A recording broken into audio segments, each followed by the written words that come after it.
बिस्मिल्लाहिर्रहमानिर्रहीम। अस्सलाम वालेकुम भाई। कोरियन इम्तिहान किस तरीके से दिया जाता है और कितना टाइम होता है और वहाँ पे आपके दिल की धड़कनें तेज़ क्यों होती हैं, और सबसे बड़ी बात जो वहाँ पे बहुत फ़नकार बने नज़र आ रहे होते हैं कि यार इसको बहुत ज़्यादा कोरियन आती है और अक्सर वो कंप्यूटर लैब में जाके फ़ेल क्यों हो जाते हैं और वो पास हो जाते हैं जिनको कम आती है।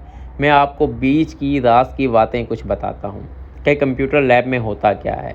होता इस तरह है कि आपके 100 बंदों की कम से कम 50 लगा लें, 100 बंदों का इम्तिहान एक ही टाइम पे होता है। हर बंदे के पास अलग अलग कंप्यूटर होता है। सबसे पहले आपको कंप्यूटर की हाव नाव होना बहुत ज़्यादा ज़रूरी है कि आपने माउस के साथ क्लिक कहाँ पर और कैसे करना है। उसके बाद जब 50 या 100 बंदों के बीच में आपको ऐसा लगेगा कि यहाँ पे तो बहुत ज़्यादा ज़हीन लोग हैं, तो शायद मैं मुश्किल इनमें से पास हूँ, वहाँ पे आपका मोराल बहुत ज़्यादा ऊपर होना चाहिए और आपको लगना चाहिए कि वाकई में अगर मैंने मेहनत की है तो मुझे कोई फ़र्क नहीं पड़ता कि यहाँ पे 100 बंदा है या 1 लाख बंदा है, बल्कि जो मेरी मेहनत है वो मुझे बताएगा और ये कंप्यूटर लैब मुझे बताएगी या इन सबको बताएगी एंड पे कि मेरे मार्क्स कितने आए हैं। इसलिए आपने अपना मोराल कम होने नहीं देना है। आपने ये समझना है कि वाकई में मेहनत की है। और याद रखिएगा, जो लोग तुक्के का सोच रहे हैं कि तुक्के में पास हो जाएंगे या ये सोच रहे हैं कि ओवर कॉन्फिडेंस ला के मैं पास हो जाऊंगा, तो वो बिल्कुल बेकार सोचते हैं। वहाँ पे वही बंदा कामयाब होगा जिसने महीना, 2 महीने, 6 महीने, जितना भी उसको टाइम मिला है, उसने इतनी मेहनत की है, इतनी मेहनत की है कि उसे फ़र्क नहीं पड़ता है कि वो कंप्यूटर पे कोई टेस्ट ले, चाहे वो फ़ेस टू फेस इंटरव्यू ले, चाहे वो कुछ भी हो। मुझे कोई फ़र्क नहीं पड़ता है, मैं उसे टेस्ट दे सकता हूँ। सेम इसी तरह अगर आपको साइकिल चलाना आती है तो आपको कोई डर नहीं है कि आपने रोड पे चलानी है, गली में चलानी है या किसी के सामने चलानी है। हाँ, अगर वो साइकिल की रेस है तो फिर आपको डर होगा कि यार मेरी प्रैक्टिस कम है, इसलिए हो सकता है मैं हार जाऊं।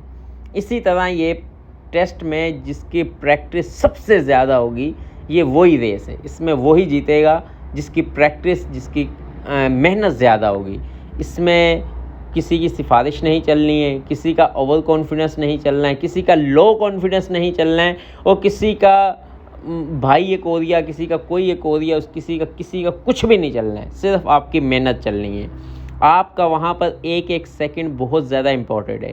अगर वहाँ पे आपने अपने 5 मिनट भी ज़ाया कर दिए तो आपकी ज़िंदगी की तमाम मेहनत जो आपने लास्ट 2, 4, 6 महीने से कर रहे हैं, ये सारी ज़िंदगी का फ्यूचर आपका वो 5-10 मिनट या 1 घंटे में तयन करना है आपने कि मैंने किस सिमत जाना है।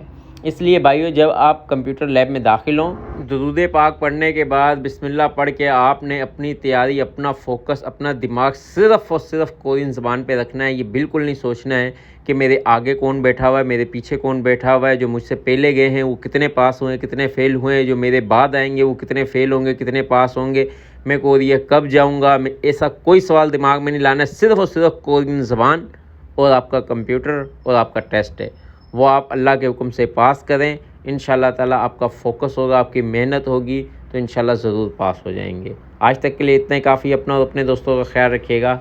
अल्लाह हाफ़िज़।